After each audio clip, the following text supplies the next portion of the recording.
بسم اللہ الرحمن الرحیم۔ عاشق ٹی وی کے سننے والوں کو السلام علیکم۔ کسی گاؤں میں ایک فقیر رہتا تھا جس کی حالت بہت بری تھی۔ اس کے پاس نہ رہنے کے لیے کوئی گھر تھا، نہ ہی کوئی پہننے کے لیے اچھا کپڑا، نہ ہی کوئی خرچ کرنے کے لیے پیسے تھے، نہ ہی کوئی اس کی عزت کرتا تھا۔ وہ ایک گاؤں سے دوسرے گاؤں مانگ تانگ کر اپنا گزارا کرتا تھا۔ اکثر وہ سوچتا تھا کہ اللہ مجھ پر کتنا نامہربان ہے کہ اس نے مجھے ایک فقیر بنا دیا۔ کاش میرے پاس بھی ایک اچھا گھر ہوتا، ایک اچھی نوکری ہوتی، میں بھی دوسروں کی طرح خوشگوار زندگی گزارتا۔ لیکن اس کی یہ حسرت ہی رہی۔ ایک دن وہ بازار سے گزر رہا تھا کہ اس نے سقراط کو سنا کہ اس کے پاس ہر مسئلے کا حل موجود ہے۔ اس نے سنا کہ جو کوئی بھی اسے مشورہ کرتا ہے اس کی حالت بدل جاتی ہے۔ یہ باتیں سن کر اس نے سوچا کہ کیوں نہ سقراط سے ملا جائے اور اپنی حالت بدلنے کے بارے میں کچھ کیا جائے۔ یہ سوچ کر وہ سقراط کی درسگاہ پر جا پہنچا۔ جب وہ سقراط کی درسگاہ پر پہنچا تو اس نے دیکھا یہاں پر بہت سے لوگ اپنے مسائل لے کر آئے ہوئے ہیں۔ وہ بھی وہاں بیٹھ کر انتظار کرنے لگا۔ جب اس کی باری آئی تو اس نے کہا کہ اس گاؤں میں ہر کوئی خوش ہے، ایک مطمئن زندگی گزار رہا ہے، صرف ایک میں ہی غریب کیوں ہوں؟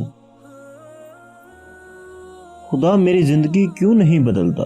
میں مانگ مانگ کر گزارا کر رہا ہوں۔ میں ایسا کیا کروں کہ خدا کو مجھ پر رحم آ جائے اور میں ایک اچھی زندگی گزارنے کے قابل ہو سکوں؟ سقراط نے اس کی طرف ہمدردی سے دیکھا اور کہا، تم غریب اس لیے ہو کیونکہ تم نے زندگی میں کبھی کسی کو کچھ نہیں دیا۔ فقیر یہ بات سن کر غصے میں آ گیا اور کہنے لگا، میں پہلے ہی بہت پریشان ہوں اور آپ سے مشورہ لینے آیا ہوں، اور آپ ہیں کہ میرا مذاق اڑا رہے ہیں۔ جب میرا اپنا گزارا ہی بڑی مشکل سے ہوتا ہے اور میں فقیر ہوں تو میں بھلا کسی کو کیا دے سکتا ہوں؟ سقراط نے اس کی بات تحمل سے سنی اور کچھ دیر خاموشی کے بعد بولا، اللہ نے تمہیں بہت کچھ ایسا دیا ہے جو تم لوگوں کے ساتھ شیئر کر سکتے ہو، اور تمہیں اس کی کچھ خبر ہی نہیں۔ خدا نے تمہیں ایک خوبصورت مسکراہٹ دی ہے تاکہ تم لوگوں سے ملتے وقت مسکرا دو اور انہیں زندگی کی امید دو۔ خدا نے تمہیں زبان دی ہے تاکہ تم لوگوں سے نرمی سے بات کرو، ان کے دکھ درد بانٹو۔ تم اپنے الفاظ سے انہیں حوصلہ دو، ان کی ہمت بندھاؤ، انہیں کمزور نہ پڑنے دو۔ تمہارے پاس آنکھیں بھی ہیں تاکہ تم لوگوں کی طرف ہمدردی اور محبت سے دیکھو۔ تمہارے پاس دو ہاتھ ہیں، تمہیں چاہیے کہ ان سے محنت کرو، دوسروں کی بھی مدد کرو۔